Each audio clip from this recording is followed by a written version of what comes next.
नमस्कार, आप देख रहे हैं अमर उजाला और मैं हूं कुमार जितेंद्र ज्योति। मैं इस समय पटना में हूं।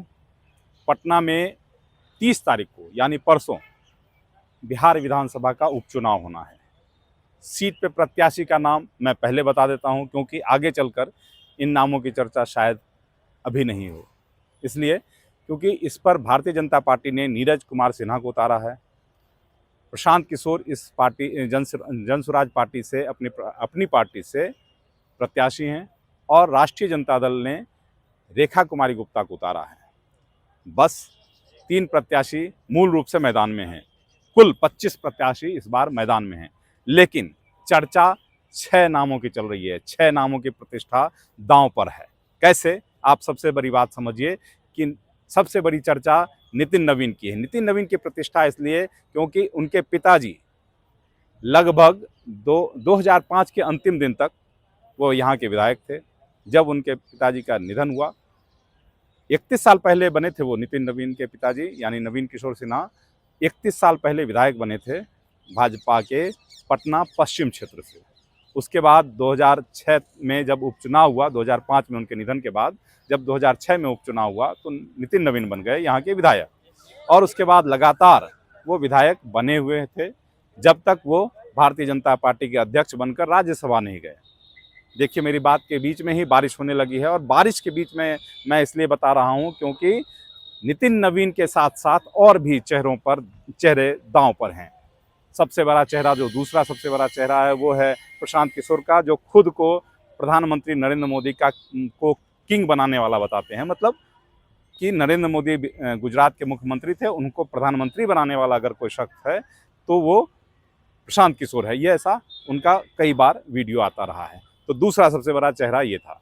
तीसरा चेहरा सम्राट चौधरी का है। सम्राट चौधरी का क्या वास्ता वो भी समझना होगा क्योंकि नवंबर 2025 में जो चुनाव हुआ था उसमें जनादेश नीतीश कुमार के नाम पे मिला था और अप्रैल 2026 में जब सरकार बदली, एनडीए के अंदर में बदलाव हुआ और भाजपा ने पहली बार सत्ता ली तो सम्राट चौधरी मुख्यमंत्री बनाए गए। सम्राट चौधरी के मुख्यमंत्री बनते ही एक बहुत ज़बरदस्त मार्केट में बिहार में खास करके चर्चा तेजी से निकली कि भाजपा ने जदयू से छीन लिया और सम्राट चौधरी के खिलाफ माहौल बना। लेकिन पिछले 2 महीने में कुछ परिस्थितियां बदली हैं, बहुत सारी चीज़ें लोग भूल जाते हैं। तो सम्राट चौधरी की भी प्रतिष्ठा इसलिए दांव पर है क्योंकि उनको ये साबित करना है कि उनके कारण भाजपा की छवि नहीं खराब होगी, उनके कारण भाजपा को नुकसान नहीं हुआ। इसके अलावा देखिए, नीतीश कुमार राज्यसभा चले गए हैं, नीतीश कुमार मुख्यमंत्री रहे हैं, यहाँ के जनता दल यूनाइटेड के राष्ट्रीय अध्यक्ष हैं। बहुत सारी चीज़ें उनको लेकर भी है।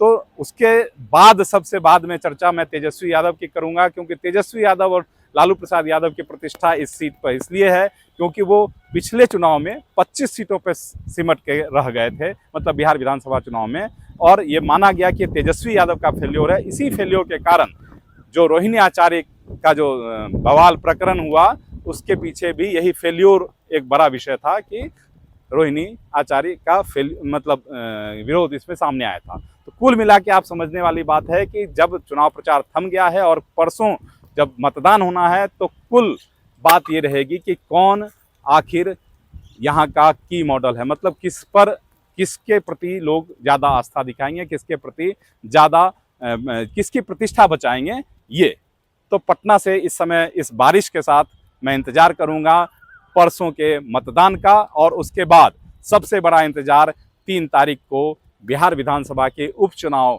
एकमात्र सीट के उपचुनाव के परिणाम का। आपके राज्य की खबरें, आपके शहर की खबरें सबसे पहले जानने के लिए देखते रहें अमर उजाला। चैनल को सब्सक्राइब जरूर कर लें और पाएं हर अपडेट।